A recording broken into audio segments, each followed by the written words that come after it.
I want you to join me in welcoming two of the stars of this year's festival who have agreed to make time to share their stories with us today. Paquito de Rivera and Emmett Cohen, please.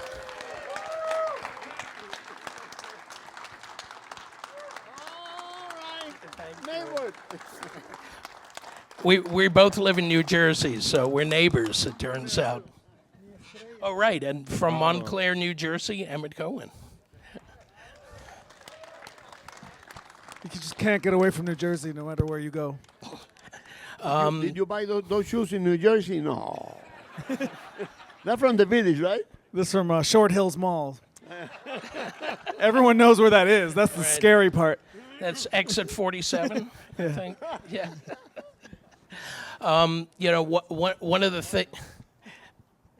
One of the things I spoke to both Paquito and Emmett about is that we want to make this as much a conversation as possible. So I love doing interviews. I love having questions prepared. But if you guys, since we're doing this as a double kind of interview, if you have questions or anything you want to say to each other, I'm not going to stop you. Let's improvise, right? with improvised music, you never know what's going to happen. Not even if you are going to get paid. As I said last night, yeah. It sounds like a joke, but it's not.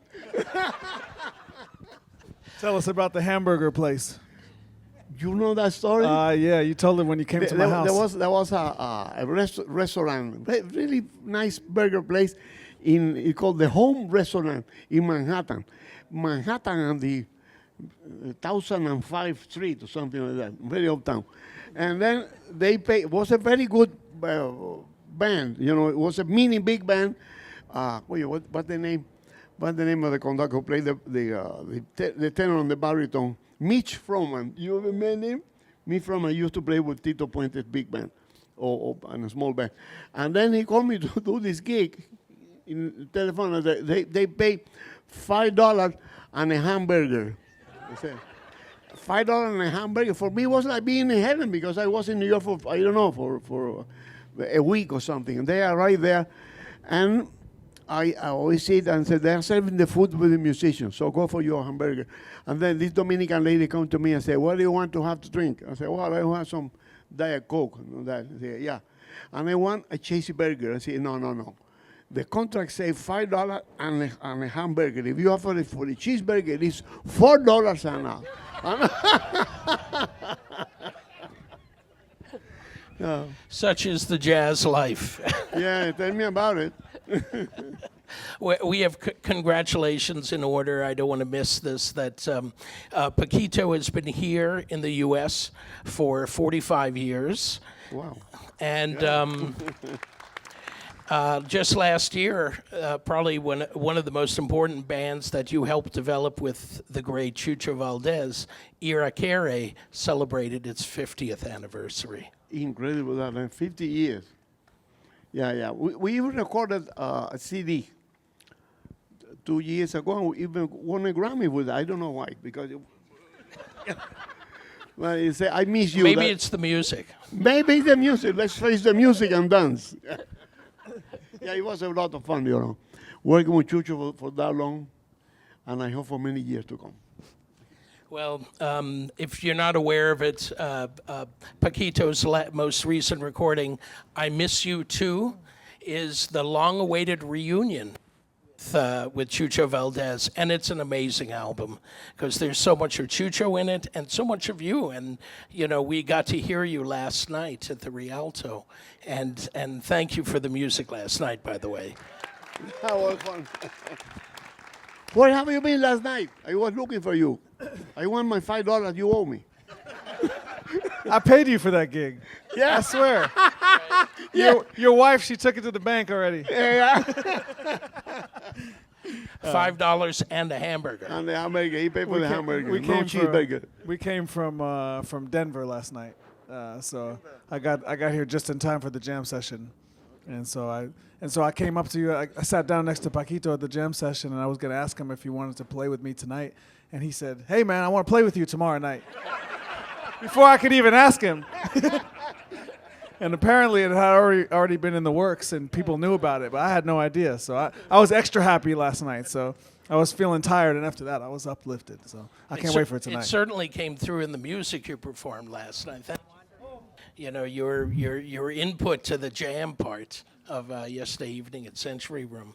But before we move away from Irakere, I have to say that growing up in New York in the 70s and 80s and discovering Cuban music, but really Cuban jazz that was very modern, Shekere Son, that album, I remember that Checker song.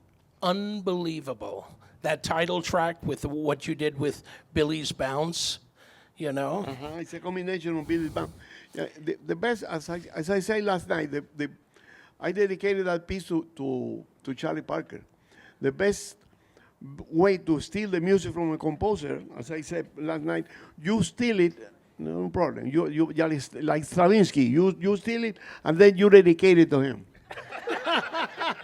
So the composer don't know if to say thank you or call the lawyer. You're taking notes? Yeah. I mean, in a way, it jives with what you're doing with the Master Legacy series. Not the stealing part, but the dedicating part. The idea of like acknowledging the masters who have helped create this music for us.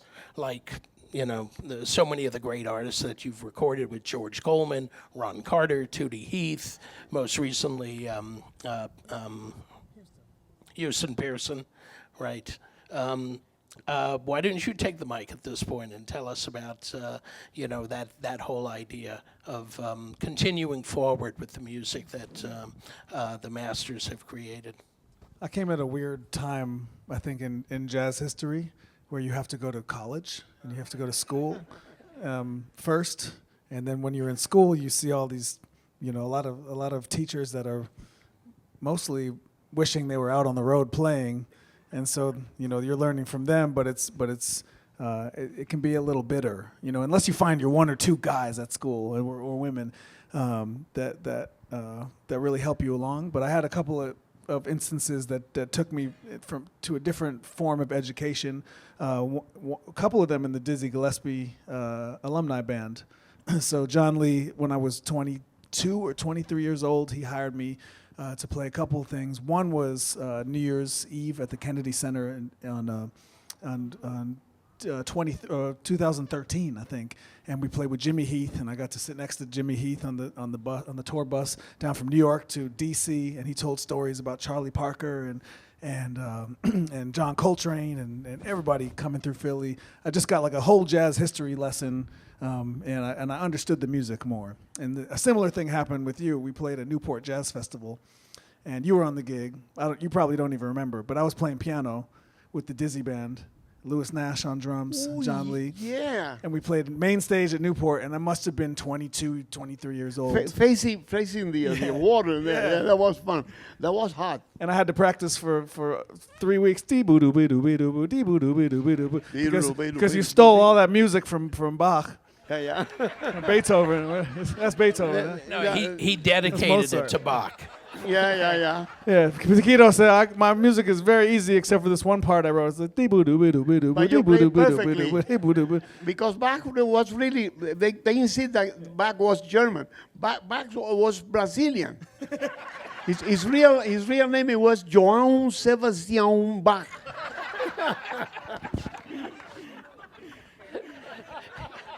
We've just been mispronouncing it. That's a different accent.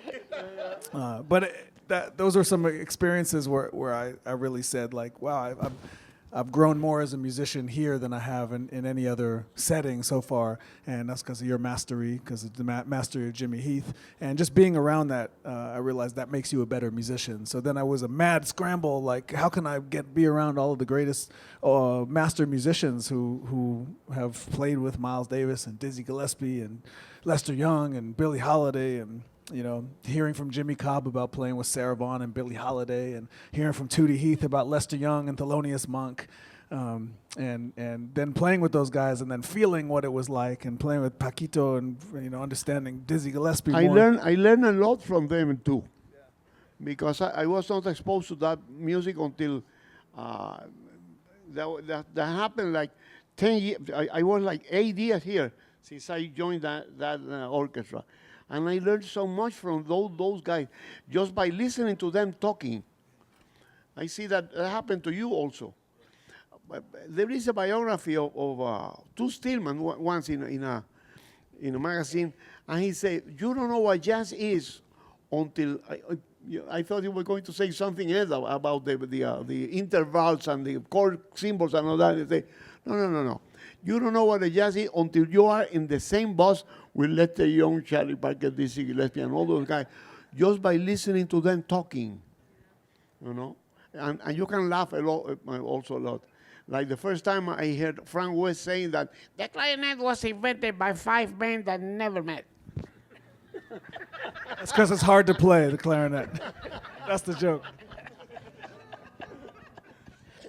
And that's how Frank West talked. Yeah. Him and Lou Donaldson were upstairs in their voices. Yeah. I mean, Ferguson. You know, Emmett's experience, of course. You did go to school? Where did you go to school? I went to the University of Miami. Okay. Yeah. And which has an amazing jazz program. That's where Will Lee's father developed that program there, the bassist. I just want to point out the background here, you know, and big thanks to Chris for choosing this spot. This is amazing here. Your background and your introduction to music, you were born into it in Cuba, right? You were playing publicly by the time you were like 10, 11 years old? No, even before, I am celebrating this year, by the way, 70 years on the stage. Not on the same stage, in different ones. Different stages. Yeah, the first time was in 1954. Wow. My father was a classical saxophone player. He was the person who imported the French school of the saxophone from the Paris Conservatory in 1943. I was born in 48. As I said before, he was a classical saxophone player, but he loved the sound of Lester Young and Stan Getz, and I don't blame him for that.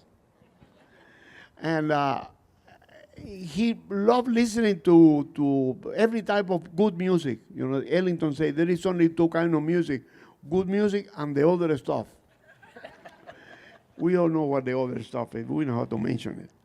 And I remember that he used to play the Mozart Concerto for Clarinet and Orchestra, played by Benny Goodman, back to back to the 1938 recording of Benny Goodman Big Band with Lionel Hampton, Teddy Wilson, Harry James, Gene Krupa. Carnegie Hall? Carnegie Hall. When I asked my father, what is that? They said, that's Benny Goodman. It's jazz music, swing. He called it, he loved the word swing. That swing, that is the city of New York, and that is Carnegie Hall. When he said Carnegie Hall, I understood carne y frijol, which is meat and beans. But very quick enough, I understand what he means with that. It kind of makes sense. If you're playing Carnegie Hall, you're eating meat and beans. Right. In Big Sur Cafe around there. So that was your introduction to a non-classical music that your father loved. That Benny Goodman. Benny Goodman's Carnegie Hall in 1930. Still today, I got the CD here. I'm not the CD. You know, they reprinted of that, and still today is one of my favorites. I used to memorize all those solos by everybody, by Lionel Hampton and by Tus Mondello. Anyone remember that name, Tus Mondello here? Yeah. And Teddy Wilson. Teddy Wilson and those guys, you know. Yeah. That's such a historic moment for that music, and the idea of jazz and learning about jazz in Cuba. What were the challenges? What were the discoveries that you made growing up?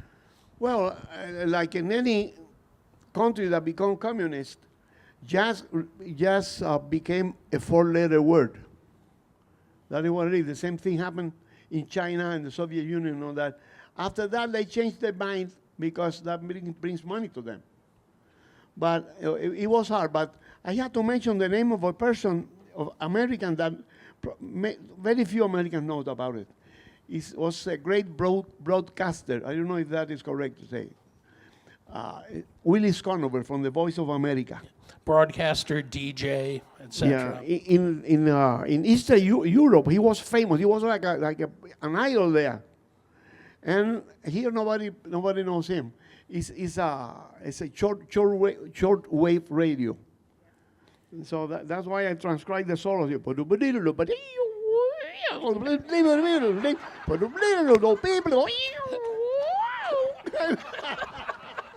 I told that later on, many years later, I met Willie Conover, and I said, I learned with you, but I had some mistakes, in Charlie Parker's solo because those notes were not included. So would that be a glissando? Glissando. Charlie Parker don't play glissando, man. Well, we all learn by listening. Sometimes they ask me, how you learn to improvise? Listening. Carmen McRae told me once, it's more important listening than playing. Copying. The only way to develop your own style is by copying other style. We learn how to speak by listening to some people speak, especially your parents now. So if you start listening to Patato, it's different. Did you ever talk to Patato? Patato, the conga player, remember that name? Patato was a small guy like that to speak like. It sounded like he was playing a solo in the bongo or something. I don't know what you're talking about. This is a question for both of you guys. In Cuba, of course, to get the information, to find the music, to understand where the music was going, especially after the communist takeover, it was challenging. Do you think that the value of music goes up as you have to struggle to get a hold of that musical information? Answer that, yeah, I think yes, but probably you have a similar answer to that. It's a crazy thing for me because I was the first generation to grow up in the Napster generation. You know Napster? It's like before Spotify, you had Napster and LimeWire, and you could just download any album or any book or anything for free, and it just ruined the music industry. Everyone thinks of Spotify, but the first thing to do it was Napster, and so you could just I downloaded everything imaginable. There was one track that I downloaded of you was Chega da Saudade, and I remember I must have listened to it 1,000 times. You playing alto saxophone on there. And yeah, in C minor. I don't know why you played it in C minor.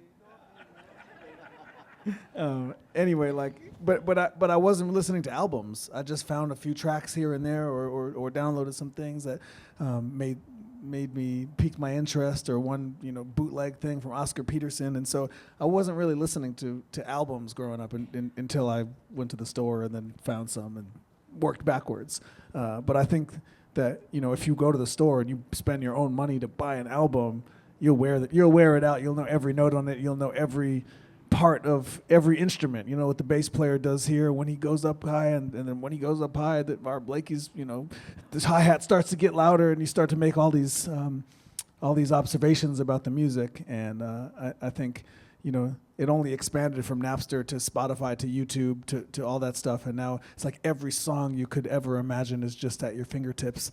And so why would you listen to anything more than once, or why would you study it for more than 1 minute, where you could just move on to the next thing? So I think it's a attention span thing also more than anything else. So if you have a couple of albums, you'll learn every note on them. Those are the more valuable experiences, I think, learning than maybe being all over the place and getting a little bit of everything. Focused listening and continued. Because you got to be so focused to play music, especially improvisational music. If you think away for 1 second, you're done. If you. That I was curious. Once I got really pissed off for some reason in a school that I went. And I was talking to Winton Marsalis, and he asked me, what happened? Why are you so pissed off now? Say, I grew up by trying to copy, the solo from the shortwave radio, And here you have all the books, all the recordings, all the clubs to go, theaters, information, teachers, and everything. And the people here don't do nothing with it. They don't learn. And he told me something very wise. He said, you learn only if you have the desire to learn. You can bring a horse to the water, but you're not going to make him drink. And that is what, they have too much here. You know, that is what it is. As an immigrant here, I see, as an immigrant musician, I can see that you learn if you want to learn. You can have all the resources. And if you don't have the spirit and the desire to learn, the love, you know, to the profession, you don't learn. It's very simple. It's not as simple as having books all over the place or recording all over the place. You have to go for it, you know, and share with other people also. That is something very, very important. And that is something that was a specialty of people like James Moody and Dizzy Gillespie. The desire to share with others. That's very important. That made you more richer. That's a great point that you bring up, the desire to share. That's worth applause right there. Absolutely. I mean, the philosophy, the life philosophy, this music is something, obviously, Emmett, that has fired you for, I mean, from hosting during COVID times, Emmett's Place, and making sure the music continued to reach out to people, and the way that you the way that you tour, and it's like an open door to different experiences. Playing here at Century Room last night, inviting Paquito to play with you tonight. He invited himself. Okay, right. Yeah, but jazz protocol is that anything can go, right? Almost anything. You do the wrong thing, you get yelled at pretty bad by somebody. Yeah. There's always an adult in the room somewhere ready to tell you what you did wrong. And I had a lot of that growing up.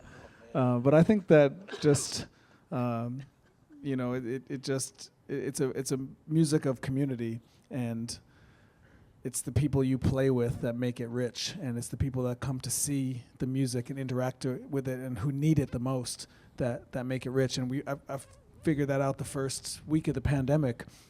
We just decided to do a live stream. One of the venues said, I know you can't make it in person, but we'll give you the full fee if you just do a live stream. And we just put on suit and ties. That was the last time I put on a tie. And we just played, and the music sounded horrible because it was on an iPhone. It sounded like a Game Boy or something. Like, you know, you couldn't hear the bass, or all you could hear was the cymbals. But it wasn't about that. It was about people needing somewhere to come together and be a part of something bigger than just themselves or where they were, something to combat the uncertainty and all the craziness that's going on in the world. I mean, you know, there's just so many stresses. There's so many horrible things that are put in front of our faces every day from the news or otherwise, or our communities. And I realize what an antidote to all of that stuff that the music really, really is, especially when you play it from this place. And you bring other people in, and you celebrate life, and like Paquito said, like, you know, laugh about life, and, you know, humor in the music is such an important part to me. There's a lot of people who are very serious about what we do, but the ability to laugh, you know, the ability to cry, the ability to feel everything in between. And there are a million gradients, and the more variety of people you play with and get to know, then the more you're able to access those different levels, and just keep adding to what you do. So the reason I keep touring and keep streaming and keep doing everything is hopefully there's one person or two people or 1,000 people out there that need it and are positively affected by it, and that's what makes it really, really worth it beyond all else. That's beautiful. You know, the new album that Emmett brought out. By the way, how many of you guys have seen Emmett's Place online? Beautiful. How many shows are you up to now? We've done 127 shows in the house, and then when we travel and stuff, we're also doing live. We're recording live gigs and putting them up there as well. So there's probably close to 200 unique things. If you need instruction how to reach it, just Google Emmett's Place with one T, and And even if you spell it wrong, Google will help you out. Yeah, Everyone spells his name with P-A-C-K. right. Just put Pac-Man Yeah, for P-A-Q. P-A-Q. Pac-Man with a Q. Yeah. Pac-Man with a Q. Yeah, I don't want to be sued by that company. They waka waka waka waka waka waka. You know, the new album that Emmett just brought out called Vibe Provider is a good example of acknowledging the community idea. And Funmi, who you dedicated the album to, and you know, I mean, in his memory, he was so important to the New Orleans Jazz and Heritage Festival and everywhere, and he was this very gentle soul who kind of drifted through the jazz world with that turban that he was always wearing. And why don't you tell us who is Funmi and why did you dedicate the album to him? There's a very important man named Fumi Ononaye. You definitely know who he was. He was a large Nigerian man, and he wore a wrap on his head, and he just had the hugest laugh ever. And he probably was in more than any more gigs in New York City than anybody else in the past 45 years. And in Smalls and Fat Cat and Mesro and Vanguard and Dizzy, Smoke, all the clubs, he would be hanging out everywhere. And Doors would open for him magically. yeah, he was a DJ, he was an right. A&R guy, and he started working with Wynton Marsalis. And towards the end of his life, he passed away last year, and far too young from cancer. And he spent every Monday night with us in the pandemic. Decided to come to the house, and so a lot of times in the in the beginning of the live streams, we were just playing only to him. And it felt like we were playing to a club full of people because he was so into it, so engaging. And he passed away, and one of his nicknames was the Vibe Provider because he'd walk into a room and he'd provide the vibe. Musicians would play better. Everyone would be smiling. You know, it was a real treat to be around him. And he was friends with all the musicians, and so we decided to name the album for him, Vibe Provider. But he's not the only vibe provider. He taught us all that we have the ability to be our own vibe providers in our life and affect the people around us and uplift the rooms that we walk into in any situation, big or small. You know, I actually book, I don't book, but I run the jazz tent in New Orleans at the New Orleans Jazz and Heritage Festival. And the feeling that I would have when Funmi showed up is like we were being honored by having this gentleman walk in. And so and I didn't know you knew him, so to see that connection there, that was great. And such a great album, by the way. Vibe Provider is on fire. It's it captures that energy that you have on the road with this trio of yours, you know, whoever's on bass, because I know the bass position sometimes changes. But All the positions change, everyone's busy. Okay. And the title is fantastic. Thank Vibe you. Provider. We need people like that, man. Yeah, you have an amount of the contrary concept a lot around. Vibe Provider. Vibe detractors, too many. Yeah. Vibe Detractor. That's a new one. You know, speaking great titles, there's one other project that I definitely wanted to make sure we didn't forget to bring up, and that is with your life, Paquito, you've learned so many lessons, and you did this beautiful thing of writing a book, responding to a letter that you received 50 years ago, and you didn't really know who it came from. Maybe more, yeah. Yeah, just the name, no return address, Yeito. Yeah. Tell us about the book that you wrote. Well, that is my new book. It's the latest book that I wrote. My first book was called My Sax Life. Yeah. In Spanish, Mi In Vida. It's Mi Vida Sexual. You know that I remember when that came out. Sounds there better was in a lady, Spanish, There right? was a lady in the same elevator of my mother's building. I said, you know something? What made you think that people can be interested in the sexual life of your son? Huh? My mother said, no, you are wrong. Yeah, that new book. I said, no, you have to read correctly. It's his sex life, not the sex. It's a lot of sex in the book too, but not everything. Mi vida sexual. No, sexual. Thanks, Bob. No, but you're talking about the letter to Yeyito. Book number 4. That's my book number 4. Yeah. This is a novel and another one. But this is interesting because many years ago, maybe, I don't know, 55, 60 years ago, I was traveling with the most popular orchestra in that moment in Cuba. We have been traveling all over the place. I was 18 years old, having a lot of fun. And I received a letter in Santa Clara, was that, small in the center of the island. I said, Paquito, I am a young aspiring saxophone player, and I wonder if you recommend to pursue, is that correct to say, to pursue a career as a musician, Yeyito. But it didn't say no sender, no address, no telephone, no nothing. So I didn't know what to say. I was 18 years old, traveling with the most popular orchestra in that moment. All the girls around us and all that. I was 18 years old, and it was fantastic. What can I respond to that guy? Plus, I didn't have a returning address. So 60 years later, this editor come to me and said, do you want to answer that letter? And that is the result of that question. The answer to that question in a book, 200 pages book. It's called Letters to Yeyito. It's a lot of fun in that letter because I recall many things that happened to me on the road. Good things and not too good. It's the life of the musician, Many times I received that question. You like your life as a musician? I said, I would do that again, mistakes included if you have to do it again. Because it's nothing like being it's no business like show business. Yeah. People ask me, you are not tired of that? I say, oh yeah, I am very tired. What I do, like last night, I go to sleep and then when I wake up, I am not tired anymore. So I go on the road again.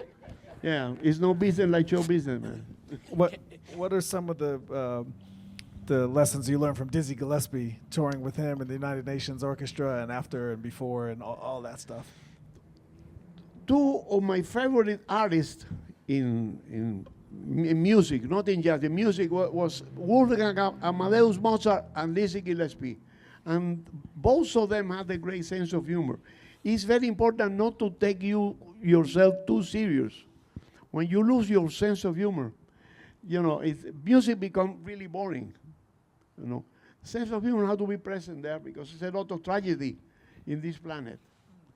And when you try to keep the honesty in the music and the sense of humor, I think it's a good combination. That is what it is. Our profession, I am so thankful to my father to give me this profession because I had the opportunity to meet wonderful people and wonderful musicians like Ahmed Cohen, for example. And I mean it. Young people young musicians with so much enthusiasm and so seriousness in his playing and such a great sense of humor and great shoes too. You should see my underwear.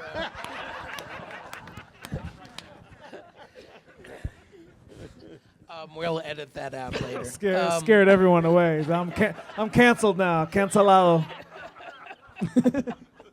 I was just going to say, a big part of the music life is, of course, the road. And the road means a lot of time on your hands. And if you don't have a sense of humor, you've got to learn to have one. Because sharing humorous stories and, what we call shaggy dog stories. You know what a shaggy dog story is? That's when you use up like a whole hour to tell a story. And then the punchline is like, horrible, but totally a surprise. It's like coming from left field. That's a shaggy. I'll tell you one later. Okay. Okay. I'm not going to use up the time. I don't have the here. time for that. Right. Do it during my concert. Well, the perfect shaggy dog story is one where you don't know it's coming. Like a contrabass solo, right? Right. Oh man. But yeah, after a while, everybody shares the same jokes again and again. You know? Yeah, What do you call a musician? Or what do you call someone who hangs out with musicians? You know. A trombone player. A drummer, right? Was that it? Or drummer. Oh, Drummer. Just insert Right. musician here. Right. Yeah. What you call a drummer with no girlfriend? Homeless. Homeless. We know these. The same jokes all the way. Speaking of the road, one of the things that impresses me about both of you guys is the way that you use the road to develop new material, your shows, how you present yourself, and also, putting a band together and hanging on to them. Both of you guys are great examples of having a road-worthy kind of group supporting you. Can you tell us about your approach to that and how you, develop that? Why a quintet, for example? Every example is different. Every example is different. Some people like to play with different people or with the same band. It's totally different experience. The stage is always different for all of us. I believe to you, the same thing happen, right? Jamming, with other people, with people that you don't know, is an experience. Sometimes it's not very pleasant experience. Yeah, you never know.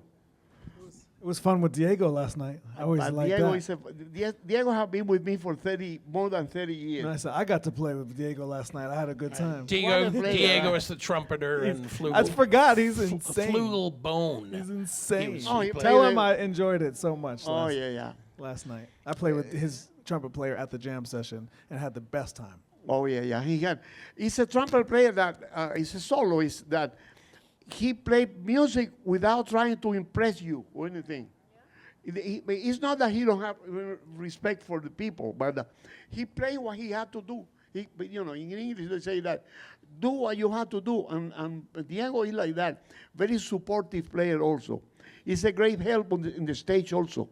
Recommend you to do things without being positive. When he plays, it's like a dream. I don't tell him that because I don't have more money to pay him. But and he has the versatility to play different type of music. Always I say, you don't have to be Austrian to play Mozart. He helps, you have your choroguito here, and the wick and all that is fine. But and Diego had the ability to understand different styles of music, I am very happy with him, but I saw him first. Don't get too close to him, please. There's a reason I just tore a trio. It's more cost effective. Only 2 guys to pay. You got to pay 4 guys. I think it's always like an alchemy thing when you try to get the right people around each other, and it can be like a science experiment or a chemistry project or something. And I think when we look at some of the greatest bands in history, I just spent time working on a Miles Davis and John Coltrane project because they're celebrating 100 years next year in 2026. So double centennial. So we put something together, and I watched the Coltrane documentary, and you are featured mightily in the Coltrane documentary. Every time you have something to say in there, Ashley, I just my ears perked up, and that was like, that's exactly what I would have wanted to express about the situation. So I saw it when it came out, but when we hung out in Orvieto in Italy, we just hung out for a week in Italy over New Year's, where he was presenting and interviewing and just being the scholar that he is. You were there? I didn't see you there. Okay, and so Ashley in the film just has some really astute observations and great. They interview everyone else, and you're just fast forwarding till it gets to him, and then he tells you how it is. Like, Coltrane was searching for the meaning of life. He was interested, like Albert Einstein, in the bigger questions. What are we doing here? Why? Why? And you can hear that in his music and his compositions, and it gave me a different take on the music, and also made me think about the bands that they put together. Miles Davis's second quintet with both quintets, With but Arrow. Oh, well, I was talking about Miles with Wayne Shorter, or George right, Coleman, and Herbie, and Ron Carter, and Tony Williams. Like, that was a band that, like, he didn't even have to show up for people to like it. So the band would play at the Vanguard, and he wouldn't even show up, and it would still be great. And then he would, right?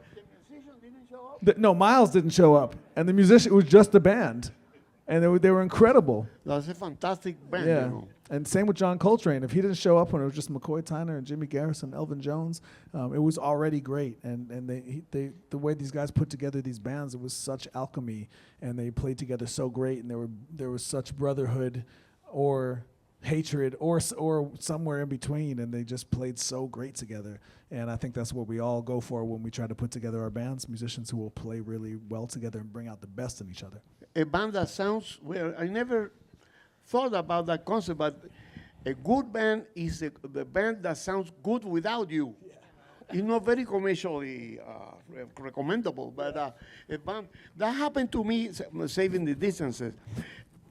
During the pandemic, up to the end, I was playing. I don't remember when I was playing with a quintet. With my quintet, with a wonderful player that you had to meet him. His name is Victor Provost. You know him, who plays steel pan? Yeah, steel pan, DC. Yeah. And I tested positive COVID, and it was not going to be, I was not able to play. And they said, you have to stay in your room, you cannot play. And they told me that the band plays such a wonderful set that they had to play two extra pieces, two pieces. Made me feel like shit. No, I am joking. I was so proud of the band because they had to pay more attention because they are not receiving orders from the leader, So they put together a fantastic set, and that is important. If you have a band, like that, you have the half of the battle win. So true. So true. I mean, we're mentioning Miles and Coltrane, et cetera. It's interesting to look at how Miles, starting in the 60s, but as, he continued in his career, the band would just get younger and younger and younger. He stayed the same age, but the band got younger and younger, and then you have musicians like McCoy. He loved to play with his generation. And wanted to, continue to find. Newer musicians would come in, once in a while, but he really preferred a rhythm section that was his age, and so it's like you were saying, it's all different. Yeah, every example is different, That is what improvising is, to play with different people. I heard Yo-Yo Ma saying something to a journalist that is very interesting. He said, well, the journalist said, I can see that what you enjoy the most in your life is playing the cello, right? And he said, no, what I enjoy the most is traveling and know people, speaking with people and listening to what they have to say about life in general. And that is a great line, that you learn that when we travel, only if you want, you learn a lot from different people, all ages also. Not only all people have the right message. Some young people ask you questions that is a revelation to the others. Traveling is the secret. It's the power of music, really. The idea that if you dedicate yourself to music in a certain way, a certain level, and you are flexible to whatever's gonna come your way, you can see the world. Oh yeah. Like those old army posters. Join the army, see the world. Forget the army. Go into music. Well, people pay to go traveling, and we get paid badly to do what we like to do, play music. So it's great, Traveling is the other positive part of our careers. Absolutely, and it unites the world. It really gives us hope. I didn't want to just throw it in there, but we have some what's might be questionable days going forward, starting next week. What are your plans over the next year, 2 years, 3 years? Getting gigs around. No, keep doing what we do. Keep doing what we love to do. I don't think we have too much of a choice. Keep playing music, which is the most beautiful thing that we can think about. What do you think? What are you going to do for the rest of your life? Oh,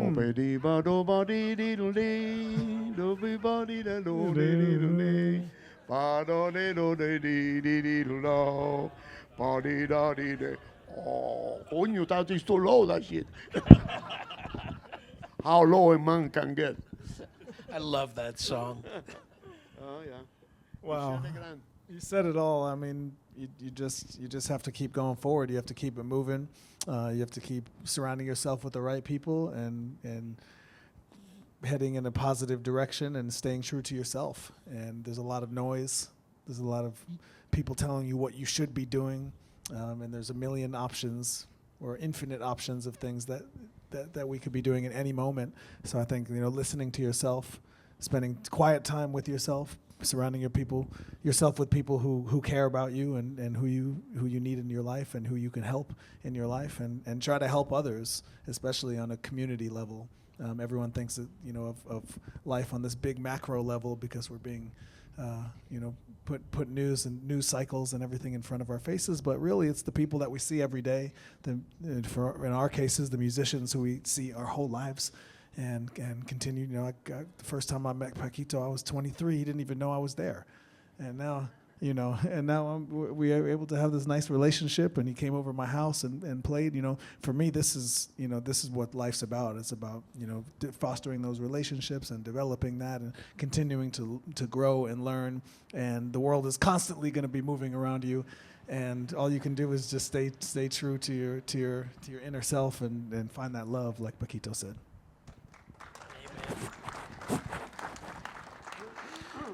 One last question. What can we expect this evening? Do you have your check already? I have we don't use checkbooks anymore. Or it is in the mail. Yeah, airmail special. They call it airmail special. Well, one thing we have to do, when Paquito came to the house, we were just messing around and we played an Irving Berlin tune from, I think, the 1920s, and it was called Alexander's Ragtime Band, and we played it so wrong. We only played half of the song. We forgot the first ending, so the song is 32 bars, and we only played 16 bars, and we kept looping it. So all the comments on the video are like, "You guys, you're playing the song wrong," and so tonight is our moment of redemption. Well, we fix that song. We play it right once and for all. Let's do that.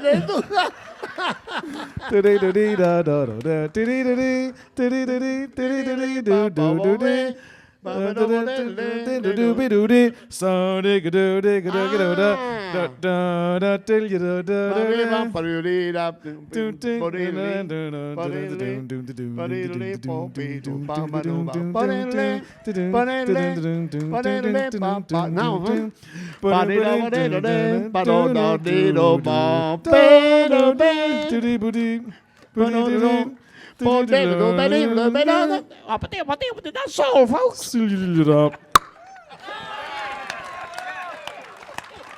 That's what you call rehearsal. Paquito de Rivera. Guys, thank you so much for being here today. Let's let it on the stage today. Okay, play that shit for me. Tomorrow we have talks with Matthew Whitaker and Delfeo Marsalis right here. Thank you again, everyone, for being here. Wow, you remember that.